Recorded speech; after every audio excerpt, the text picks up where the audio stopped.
Hi friends, అందరికీ నమస్కారం. Welcome to my channel.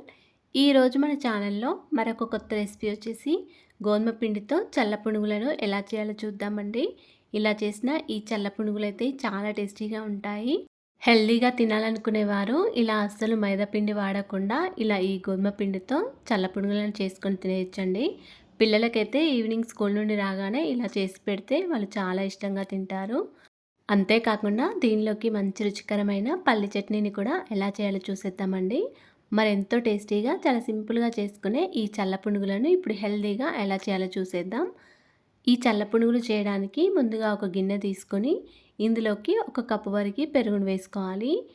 ఈ పెరుగును వేసుకున్న తర్వాత దీనిలోకి ఒక పావు కప్పు వరకు వాటర్ వేసుకోండి. కొద్దిగా నిమ్మరసం కూడా వేసుకోవాలి. ఈ చల్ల పునుగులకు పుల్లటి పెరుగైతే పునుగులు చాలా టేస్టీగా ఉంటాయండి. ఒకవేళ పుల్లటి పెరుగు లేకుంటే నిమ్మరసం ఇంకా కొంచెం ఎక్కువైనా వేసుకోవచ్చు. ఇలా పెరుగునంతా కూడా చక్కగా బీట్ చేసుకోవాలి. ఇలా పూర్తిగా చల్లలా మారిన తర్వాత దీనిలోకి ఒక 2 కప్పుల వరకు గోధుమ పిండిని వేసుకోవాలి. మీరు కావాలనుకుంటే మైదా పిండి తీసుకోవచ్చండి. ఒక కప్పు వరకు మైదా పిండి, ఒక కప్పు వరకు గోధుమ పిండి అయినా తీసుకోవచ్చు. కాకపోతే ఇక్కడ హెల్తీగా చేయడానికి 2 కప్పుల వరకు గోధుమ పిండిని తీసుకుంటున్నాను. ఇలా గోధుమ పిండిని వేసుకున్న తర్వాత దీనిలోకి పునుగులు క్రిస్పీగా రావడానికి ఒక 2 టీ స్పూన్ల వరకు బియ్య పిండిని వేసుకోండి.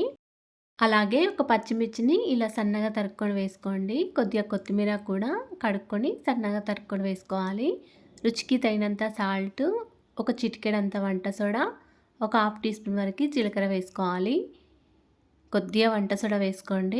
వంట సోడా ఎక్కువగా వేసుకుంటే మనకి పునుగులు అనేవి బాగా ఆయిల్ పీల్చేసుకుంటాయండి. ఆయిల్గా ఉంటాయి. అందుకే కొద్దిగా వేసుకోండి. ఇలా అన్నీ వేసిన తర్వాత పిండినంతా కూడా ఇలా చక్కగా కలుపుకోవాలి. పిండినంతా కూడా ఇలా చేతితో కలిపిన తర్వాత మనకి వాటర్ ఏమైనా తక్కువగా అనిపిస్తే మళ్ళీ కొన్ని వాటర్ వేసుకొని కలుపుకోవాలి. ఎందుకంటే మనం ముందే పెరుగులో వాటర్ వేసాం కాబట్టి కొన్ని వాటరే పడతాయండి. మరీ ఎక్కువగా వేసుకుంటే పిండి ఇంకా పల్చగా అయిపోతుంది. అందుకే కొన్ని వాటర్ వేసుకుంటూ కలుపుకోవాలి. పిండిని కలుపుకున్న తర్వాత ఒక 5 మినిట్స్ వరకు బాగా బీట్ చేసుకోవాలి. మనం ఎంత బాగా బీట్ చేసుకుంటామో పునుగులు అనేవి అంత పర్ఫెక్ట్గా వస్తాయండి. పిండి కన్సిస్టెన్సీ అనేది ఈ విధంగా ఉండాలి. ఇలా కలుపుకున్న పిండి పైన మూత పెట్టుకొని ఒక గంట సేపు నానబెట్టుకొని ఉంచుకోండి. తర్వాత దీనిలోకి మంచి రుచికరమైన పల్లి చట్నీని ఎలా చేయాలో చూసేద్దాం. పల్లి చట్నీ కోసం ముందుగా స్టవ్ ఆన్ చేసుకొని ఒక కడాయిలో ఒక హాఫ్ టేబుల్ స్పూన్ వరకు ఆయిల్ వేసుకోవాలి.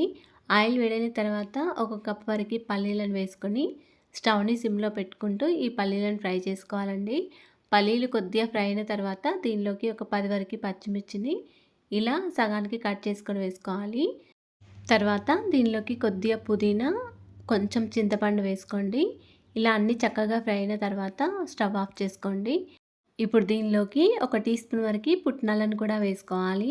ఇలా పల్లి చట్నీలోకి కొన్ని పుట్నాలను వేస్తే చాలా టేస్టీగా ఉంటుందండి చట్నీ. ఇప్పుడు ఇవి పూర్తిగా చల్లారిన తర్వాత వీటిని మిక్సీ జార్లోకి వేసుకోవాలి. ఒక 10 వరకు వెల్లుల్లి రెబ్బలు, ఒక టీ స్పూన్ వరకు జీలకర్ర వేసుకొని ఒకసారి గ్రైండ్ చేసుకోవాలి. ఇలా గ్రైండ్ చేసుకున్న తర్వాత దీనిలోకి రుచికి సరిపడా సాల్ట్, కొన్ని వాటర్ వేసుకొని మెత్తగా గ్రైండ్ చేసుకోవాలండి. వీలైనంత మెత్తగా గ్రైండ్ చేసుకోవాలి చట్నీని. ఇప్పుడు ఈ చట్నీని పోపు వేసుకోవాలి. ఇప్పుడు స్టవ్ ఆన్ చేసుకొని కడాయి పెట్టుకొని కడాయిలో ఒక హాఫ్ టేబుల్ స్పూన్ వరకు ఆయిల్ వేసుకోవాలి. ఆయిల్ వేడిన తర్వాత ఒక టీ స్పూన్ వరకు జీలకర్ర ఆవాలు, కొద్దిగా మినపప్పు, కొంచెం శనగపప్పు, ఒక 2-3 వరకు ఎండుమిర్చి, కొద్దిగా కరివేపాకు, కొంచెం ఇంగువ, కొద్దిగా పసుపు వేసుకొని ఫ్రై చేసుకోవాలి. ఇలా పోపంతా కూడా చక్కగా ఫ్రై అయిన తర్వాత దీనిలోకి మనం మెత్తగా గ్రైండ్ చేసుకొని పెట్టుకున్న ఈ చట్నీని అంతా కూడా వేసుకోవాలి. ఈ చట్నీని వేసుకున్న తర్వాత స్టవ్ని సిమ్లో పెట్టుకుంటూ ఒక 1 మినిట్ వరకు ఇలా కలుపుకుంటూ ఉండాలండి. అంతేనండి, ఎంత టేస్టీగా సింపుల్గా చేసుకునే పల్లి చట్నీ రెడీ అయిపోయింది మనకి.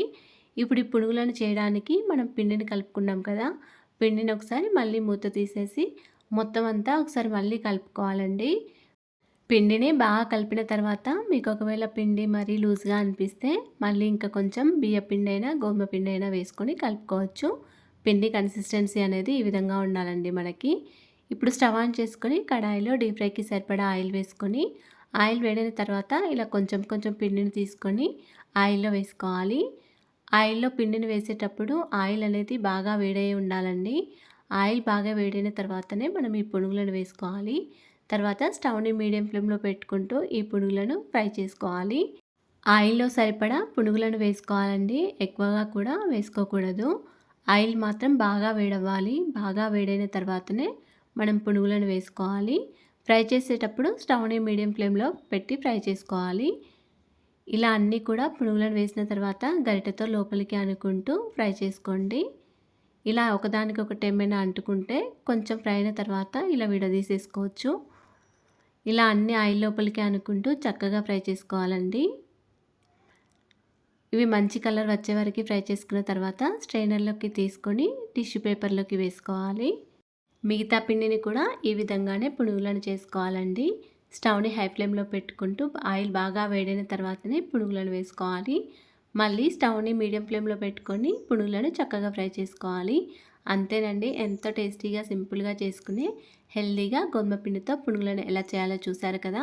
మీరు కూడా ఇలా ఒకసారి ట్రై చేసి చూడండి. అలాగే ఫ్రెండ్స్, మా ఛానల్ని ఇంతవరకు సబ్స్క్రైబ్ చేసుకోకపోతే సబ్స్క్రైబ్ చేసుకోండి. వీడియో కనుక నచ్చినట్లయితే ఒక లైక్ చేయండి అండ్ షేర్ చేయండి. ప్లీజ్ మా ఛానల్ని సపోర్ట్ చేయండి. Thanks for watching.